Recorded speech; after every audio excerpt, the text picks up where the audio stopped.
Today we'll be making mushroom soup without cream. For this recipe, you'll need veggie stock, dried porcini mushrooms, some fresh mushrooms, shallot, garlic, thyme, flour, and dry white wine.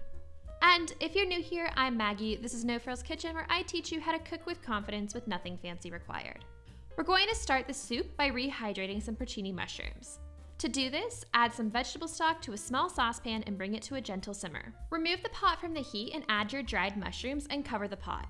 Let the mushrooms soften for at least 15 minutes. In the meantime, we'll get the rest of the soup together.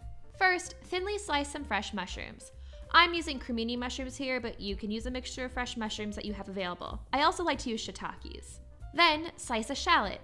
You don't need to finely dice it here because we'll be pureeing everything in a blender later. Also, finely mince a few cloves of garlic. I like to use a garlic press because I'm a bit lazy. And finally, tie together a few sprigs of thyme with some butcher's twine. This will help the thyme infuse into the soup, but allow for easy removal when it's time. By the way, if you're finding this recipe helpful, then make sure to give it a thumbs up. It will help more people find my videos, and I would really appreciate it.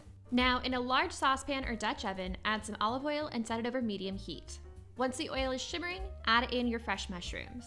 Cook the mushrooms, stirring frequently until they begin to release their moisture, shrink in size, and start to brown. Be patient with this. The whole process will take around 10 to 15 minutes.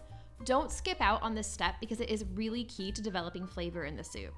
Once the mushrooms are golden brown, toss in the shallots along with a few generous pinches of salt. Cook the shallots until they are very soft and fragrant, around 5 minutes or so. Next, add the garlic to your mushrooms and shallots. Cook this until it's just fragrant, no more than a minute. Toss in the thyme bundle and cook for another 30 seconds or so just to release the oils from the thyme leaves. Then, sprinkle a bit of flour over the mushrooms. This will act to thicken the soup when the time comes.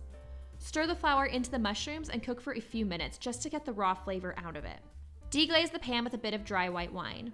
Cook this, scraping up any brown bits from the bottom of the pot until the wine has all but evaporated and the strong alcohol smell has cooked off. Then, pour over your soaked porcini mushrooms and their soaking liquid along with some vegetable stock. Bring everything to a simmer and season generously with salt and pepper.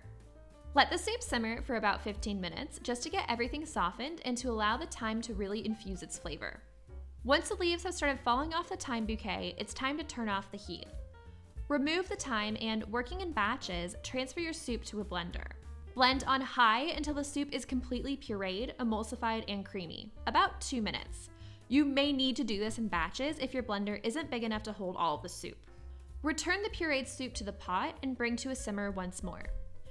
Taste to adjust for seasoning, adding more salt and pepper if needed. Then all you need to do is serve. Top with a few sprigs of thyme and a drizzle of olive oil if you'd like. If you liked this recipe, make sure to hit the subscribe button so you don't miss my next videos. Enjoy!